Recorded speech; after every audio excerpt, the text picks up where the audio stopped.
রাজ এই রূপে? তার মানে রাজ তার সমস্ত সর্পশক্তি ফিরে পাচ্ছে, ও তার সব শক্তির আভাস পাচ্ছে।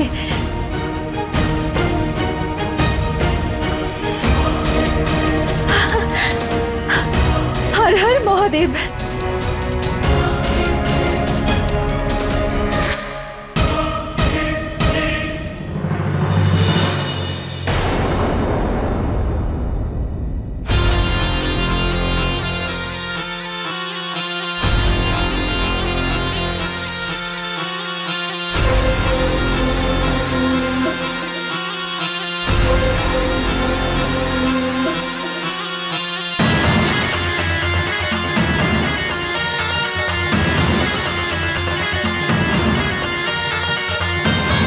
মহাদেব!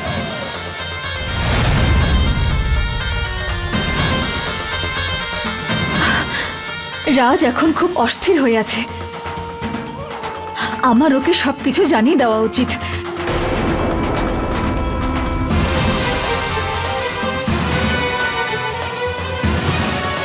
না, আমার এটা করা ঠিক হবে না। রাজ কেবলমাত্র তার শক্তি ফিরে পেয়েছে, কিন্তু তার স্মৃতিশক্তি এখনো ফিরে পায়নি।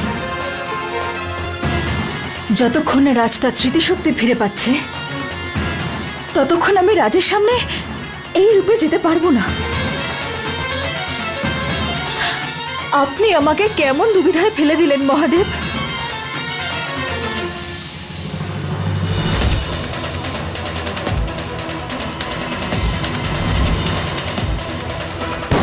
একটা রহস্যময়ী নাগমণি আছে, যার সাথে তোমার গভীর সম্পর্ক আছে। হে মহাদেব, আজ আমি আমার এই রূপ দেখে আশ্চর্য আর খুশিও। আশ্চর্য এই জন্য যে আজকের আগে আমি কখনো এই রূপ দেখিনি, আর খুশি এই জন্য কারণ আপনার দান করা এই রূপে আপনারই আশীর্বাদ লুকিয়ে আছে। এখন আর আমার কোনো ভয় নেই, কোনো আশঙ্কা নেই। আপনি যখন আমাকে এই রূপ প্রদান করেছেন, তখন নিশ্চয়ই তার পেছনে কোনো কারণ আছে, আর সে কারণ আর উদ্দেশ্য যাই হোক, আমি সেই অনুযায়ী চলবো।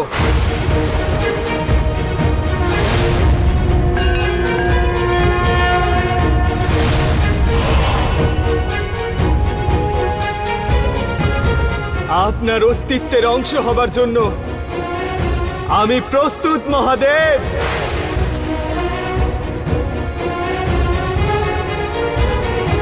মহাদেব, রাজ, ধন্যবাদ মহাদেব, রাজকে তার শক্তি আর তার মনোবল ফিরিয়ে দেওয়ার জন্য। ধন্যবাদ মহাদেব, ওকে এটা অনুভব করানোর জন্য যে একটা উদ্দেশ্য পূরণ করার জন্যই ওর জন্ম হয়েছে। এবার আমার বিশ্বাস আছে যে সবকিছু একদম ঠিক হয়ে যাবে।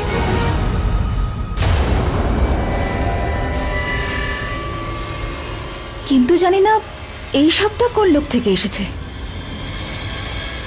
আর ও এখানে কেনই বা এসেছে, ওর পরিচয়টাই বা কি? আপনি শুধুমাত্র আমাকে সঠিক পথ দেখান, আর আমি প্রতিজ্ঞা করছি আপনার এই সেবক সেই পথ অনুসরণ করবে। হর হর মহাদেব।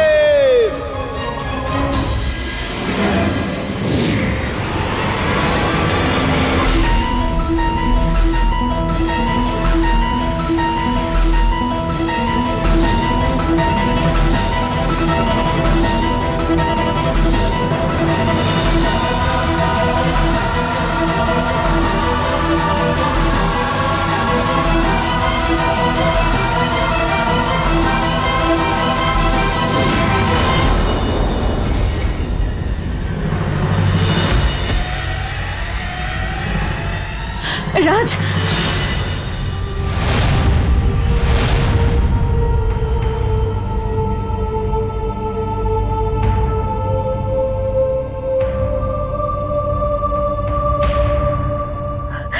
রাজ,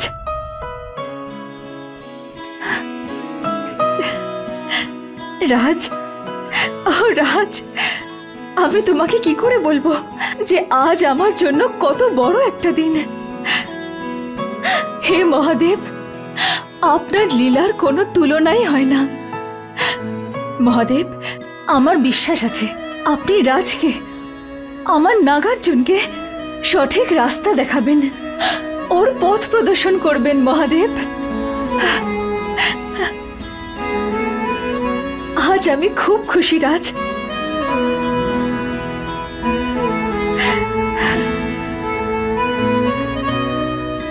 এর আগে রাজকে খুঁজতে কেউ এখানে চলে আসুক, আমাকে রাজকে সুস্থভাবে ওর বাড়ি পৌঁছে দিতে হবে।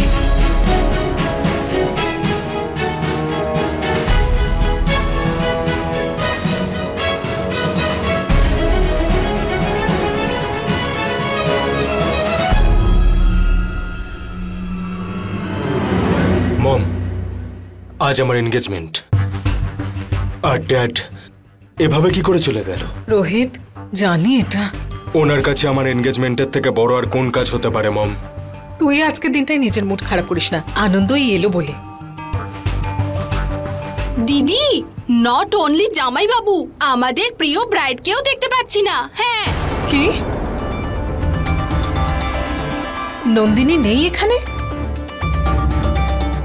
এরা শিবানীকে খুঁজছে, আর শিবানীর এখানে থাকাটা খুব জরুরি। সবাই সবকিছু জানতে পেরে যাওয়ার আগে আমাকে কিছু করতে হবে।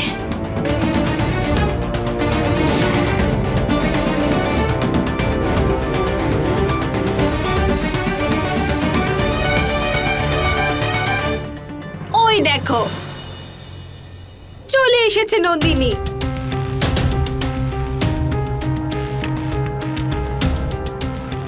আরে দিদি, ছেলেও এখানে, মেয়েও এখানে, তাহলে কিসের এই ওয়েটিং দেরি?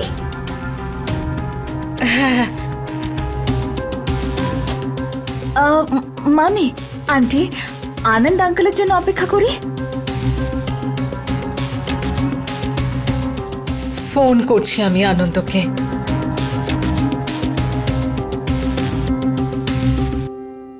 হ্যালো হ্যালো, তুমি কোথায়?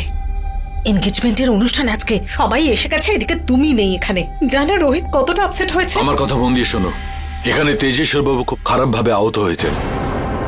কি? কারা যেন হামলা করেছে। কিভাবে? এসব বাদ দাও, আমি ওনাকে নিয়ে বাড়িতেই যাচ্ছি। আর হ্যাঁ, এইসব কথা পাঁচ কান করো না, বিশেষ করে রোহিত আর নন্দিনীর কাছে। ঠিক আছে।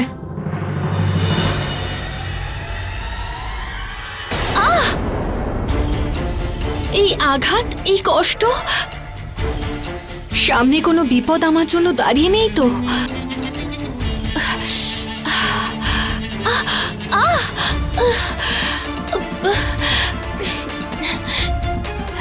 এই কষ্টটা তো কিছুতেই কমছে না। এটা কোনো নতুন বিপদের সংকেত নয় তো?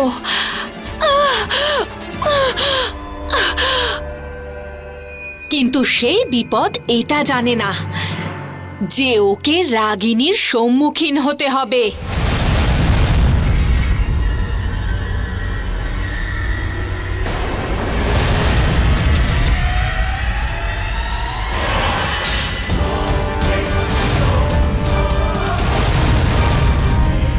বালা,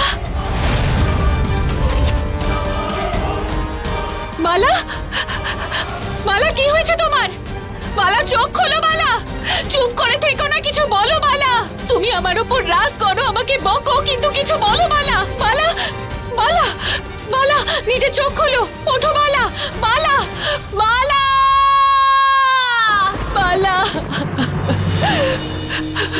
বালা। আমি জানি বালা, আমি জানি তোমার এই অবস্থা কে করেছে। ওই শিবানী করেছে,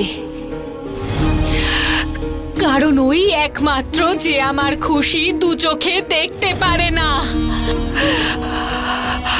না শিবানী, তোকে আমি আর ছাড়বো না। তুই আমার থেকে আমার সব সুখ কেড়েছিস, আমার নাগার্জুন, আমার নাগরানী হওয়ার স্বপ্নকে কেড়েছিস। আজ তুই আমার ভাইকেও আমার থেকে কেড়ে নিলি। বালা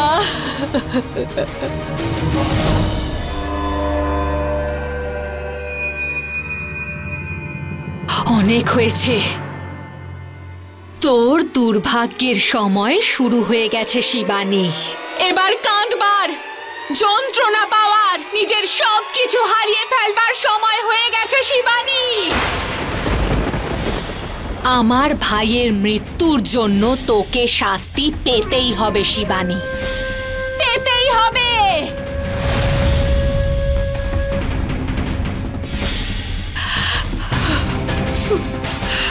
আমার ভাই, আমার ভাই।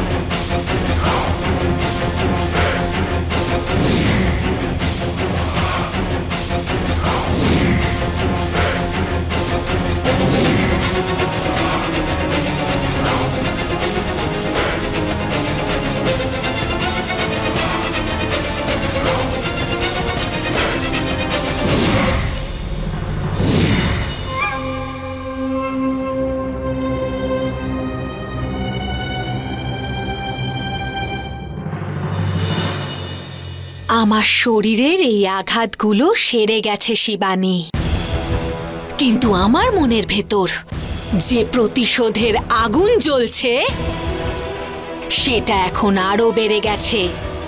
এখন আমার এই প্রতিশোধের আগুন তোকে জ্বালিয়ে পুড়িয়ে শেষ করে দেবে শিবানী।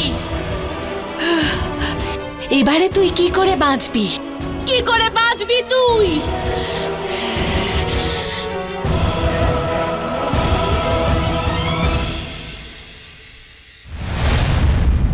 থ্যাংক গড ড্যাড, তোমার কিচ্ছু হয়নি। আমি তো খুব ভয় পেয়ে গেছিলাম। মা যদি কাউকে ধন্যবাদ দিতেই হয় তাহলে ওকে দাও।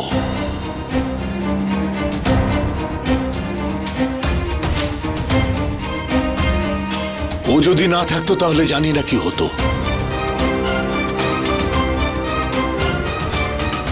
ড্যাড, ও হলো রাজ। হ্যালো রাজ।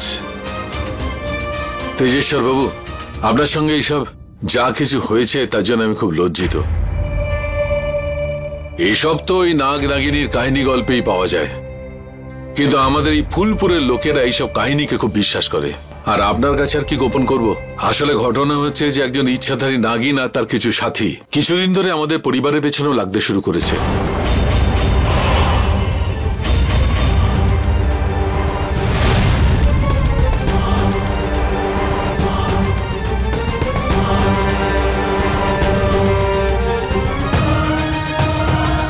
নাও বুঝো কাণ্ড দিদি, আমাকে তো জামাইবাবু কোনোদিনই বলেননি যে নাগ নাগিনীর নজর আমাদের বাড়ির ওপর রয়েছে। তুমি যদি জানতে আমাকে কেন আগে বলনি? ভাই আমি নিজেই অবাক হয়ে গেছি।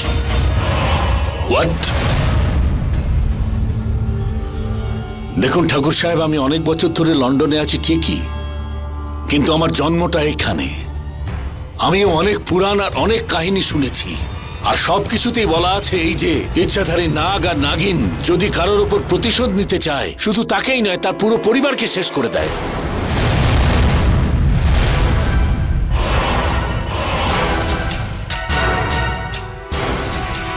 আমি আপনাদের সবার কাছে ক্ষমা চেয়ে নিচ্ছি।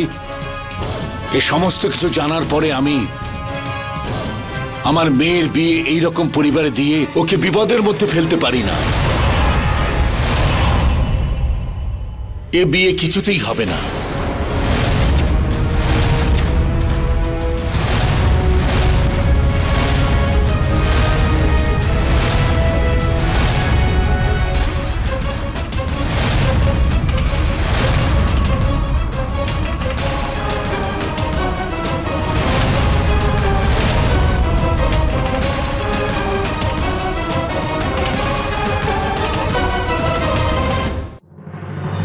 তেজেশ্বর বাবু, নন্দিনী মায়ের প্রাণ তো আমাদের কাছে সবচেয়ে বেশি মূল্যবান। আপনার কি মনে হয় আমাদের পরিবারের কেউ নন্দিনী মায়ের কোনো ক্ষতি হতে দেবে? ঠাকুর সাহেব, আপনার উপর আমার ভরসা আছে, কিন্তু ওই নাগিনের রাগের উপর নয়। দেখুন, এত আবেগপ্রবণ হয়ে তাড়াহুড়ো করে এই সিদ্ধান্ত নেবেন না। ওরা দুজন পরস্পরকে ভালোবাসে, ওদের কথা তো ভাবো। মোহিনী দেবী, আমি আমার মেয়ের ব্যাপারেই ভাবছি। আর বিশ্বাস করুন, এই সিদ্ধান্ত নেওয়া আমার পক্ষেও খুব কঠিন। এত ভালো একটা সম্বন্ধকে ভাঙতে আমারও কষ্ট হচ্ছে, কিন্তু এই মুহূর্তে আমি নন্দিনীর জীবন ছাড়া আর কিছুই দেখতে পাচ্ছি না।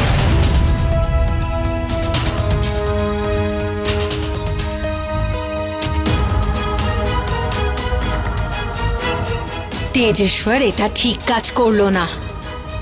ওকে ওর এই ভুলের শাস্তি আমি দিয়েই ছাড়বো। স্যার, আপনি যদি নন্দিনীর সেফটির জন্য কিছু ভাবছেন, তাহলে আমি আর নন্দিনী বিয়ের পর অন্য কোথাও চলে যাব। দেখো রোহিত বাবা, মানুষ বাড়ি ছাড়তে পারে কিন্তু পরিবারকে ছাড়তে পারে না। আর এই নাগিনের শত্রুতা তোমাদের পরিবারের ওপর।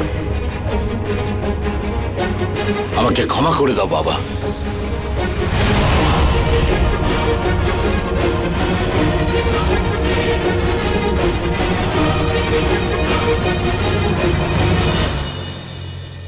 আই এম সরি নন্দিনী, কিন্তু তুমি জানো আমি এটা কেন করেছি। আমি চাই যে তুমি তাড়াতাড়ি এখানকার সমস্ত কাজ মিটিয়ে আমার কাছে লন্ডনে চলে এসো। হ্যাঁ ড্যাড।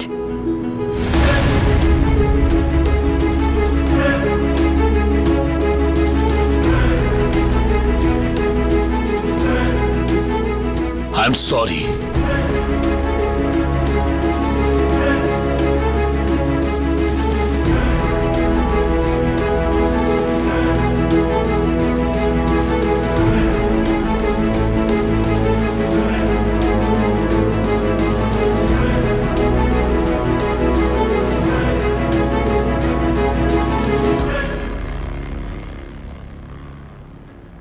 এই তেজেশ্বর নিজেকে কি ভাবেটা কি?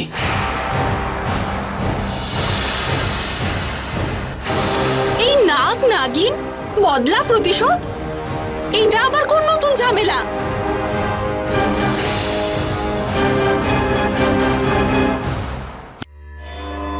তেজেশ্বর স্যার,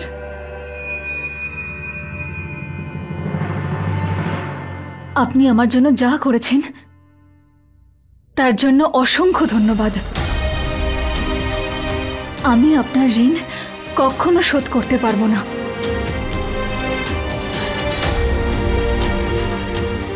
আমি তোমার জন্য কিচ্ছু করিনি, যা করেছি আমার মেয়ের জন্য করেছি। আর মেয়ে কখনো থ্যাংক ইউ বলে না। কিন্তু ওই নকল তেজেশ্বর, ওই বহুরূপী, এইসব কি করে হলো?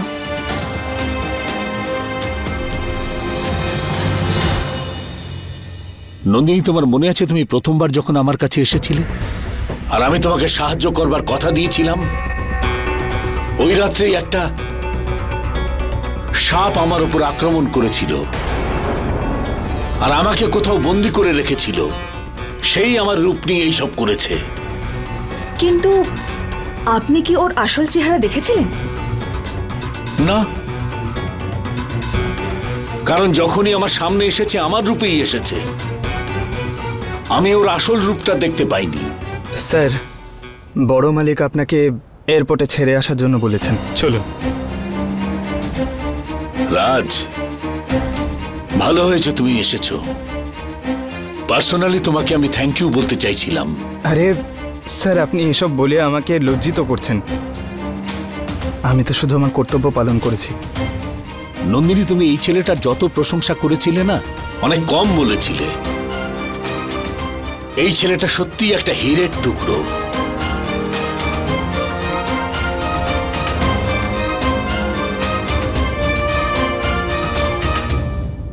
কোনো ব্যাপারে তুমি একদম ঘাবড়াবে না মা। আমি পুরো বিশ্বাস করি যে তুমি তোমার ভালোবাসা নিশ্চয়ই পাবে। তাই তো রাজ?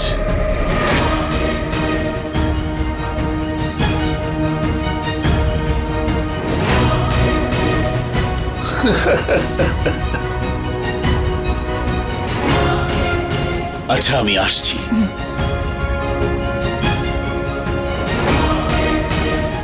তুমি নিজের খেয়াল রেখো ড্যাড। তুমিও। চলো এয়ারপোর্ট ছেড়ে দেবে। Bye by.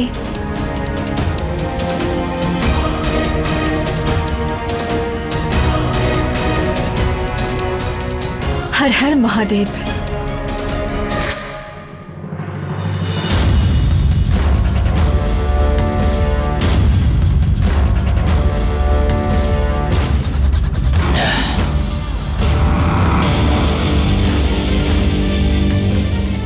কেন আমি নন্দিনীকে বিয়ে করতে পারবো না? কেন?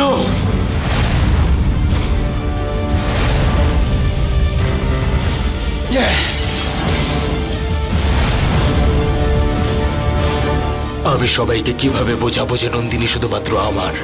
নন্দিনী, আমি তো তোমাকে আমার করেই ছাড়বো। আর যদি তুমি আমার না হতে পারো তাহলে আমি তোমাকে অন্য আর কারোর হতে দেব না। রোহিত, আরে কি করছিসটা কি? আমি নন্দিনীকে ছাড়া বাঁচবো না ড্যাড। আমার নন্দিনীকে চাই যে কোনো মূল্যে। বাবার ওপর বিশ্বাস আছে তো?